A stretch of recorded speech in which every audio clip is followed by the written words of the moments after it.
अस्सलाम वालेकुम दोस्तों। Sindh is not a piece of cake. ये कोई मेयर स्टेटमेंट नहीं है। ये कोई सिंपल जुमला नहीं है और इसको इस तनाजुर में नहीं देखना चाहिए कि ये कोई एक सिर्फ सियासी बयान है। ये जुमला, ये स्टेटमेंट 6 करोड़ सिंधी लोगों के जज्बात की नुमाइंदगी करता है। और आज कुछ गुज़ारिशात उर्दू स्पीकिंग भाइयों के सामने मैं करना चाह रहा हूँ। आजकल काफ़ी ये डिस्कस हो रहा है कुछ प्लेटफॉर्म्स पे, और कुछ पॉलिटिकल पार्टीज़ हैं, ये डिस्कशन कर रही हैं कि भाई बहुत सारे कराची के मसाइल हैं। कराची बहुत एक यानी फाइनेंशियल हब होने के बावजूद वो कुछ या वो चीज़ें नहीं हासिल कर पा रहा है जो उसका हक है। तो मेरे भाई, इस हवाले से ये आपको बता दें कि कराची कोई सिंध से अलग या पाकिस्तान से अलग कोई एंटिटी नहीं है। Karachi is part of Sindh. तो इस तनाज़ुर में कभी ना देखें कि कराची कोई चीज़ अगर कमा रहा है तो वो एब्सोल्यूटली या इंडिपेंडेंटली अलग तरीके से वो इनकम आ रही है। कराची की जो भी वसाइल हैं, कराची की जो भी आमदनी है, वो कनेक्टेड है सिंध के साथ और पाकिस्तान के साथ।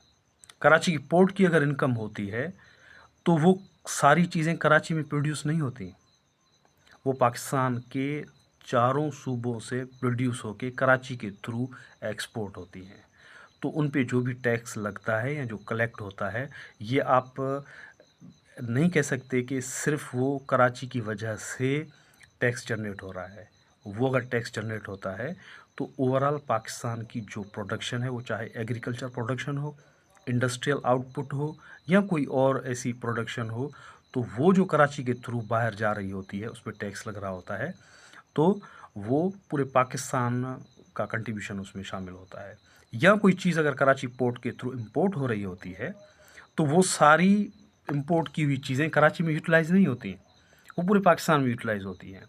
जो भी तेल और गैस की कंपनीज़ बेस्ड हैं कराची में, वो सारी एक्सट्रैक्शन जो कर रही होती हैं, वो सिंध में कर रही होती हैं। 62 टू 65% अगर तेल और गैस पाकिस्तान का सिंध जनरेट कर रहा है, तो वो सारा कराची में थोड़ी प्रोड्यूस हो रहा है। वो सिंध के जो दीगर अज़ला हैं, उनसे वो प्रोड्यूस हो रहा है, लेकिन उनके बेसिस, उनके ऑफिसेज़ कराची में हैं, तो सारा टैक्स कलेक्ट होके वो कराची में जमा होता है और ये परसेप्शन बन रही होती है कि भई ये सारा टैक्स कराची कलेक्ट करके दे रहा है। भाई वो टैक्स कलेक्ट हो सकता है कि कराची में हो रहा हो, लेकिन वो जिन कमोडिटीज़ पे या जिन आइटम्स पे या जिन चीज़ों पे वो टैक्स कलेक्ट हो रहा होता है, वो प्रोड्यूस हो रही होती हैं सिंध के दीगर अज़ला में। सो ये बयानिया कि कराची को क्योंकि मसाइल हैं, क्योंकि हमें वो चीज़ें नहीं मिल रहीं और जितना हमारा आउटपुट है उतना शेयर हमको नहीं मिल रहा, ये अगर आप चीज़ें डिस्कस कर रहे हैं और इन बुनियाद पे कह रहे हैं कि कराची को वफ़ाक के हवाले कर दिया जाए, या कराची में अगर इंतज़ामी मसाइल हैं और उन मसाइल की वजह से अगर आप कह रहे हैं कि कराची को वफ़ाक के हवाले कर दिया जाए, तो ये कोई नई बात नहीं है। ये 1947 से लेकर आज तक बहुत सारे ऐसे ग्रुप्स हैं जो ऐसी आवाज़ें उठा रहे होते हैं। उनका पर्पज़ ये नहीं होता कि कराची का कोई भला हो। वो सिर्फ़ अपने मफ़ादात को सर्व करने के लिए, कराची में रहने वाले लोगों के बीच में स्प्लिट पैदा करने के लिए, और ओवरऑल अगर हम एज़ होल देखें, सिंध में नफ़रत पैदा करने के लिए चीज़ें कर रहे होते हैं। सो मैं आपसे ये गुज़ारिश करना चाह रहा हूँ, ऐसे प्रोपेगेंडा के पीछे आप ना लगें। चाहे वो मुत्तहदा कौमी मूवमेंट हो, जमायत इस्लामी हो या कोई और ग्रुप, अगर ऐसी लोगों में दरारें डालने वाली बातें फैला रहे हैं, तो उनसे इन्फ्लुएंस होने की ज़रूरत नहीं है। सिंध हमेशा से इंटीग्रेटेड रहा है और इंटीग्रेटेड रहेगा। इसकी इंटीग्रेशन जो है, वो हमारे लिए मुक़द्दस है, हमारे लिए बहुत अहम है, सिंध में रहने वाले लोगों के लिए।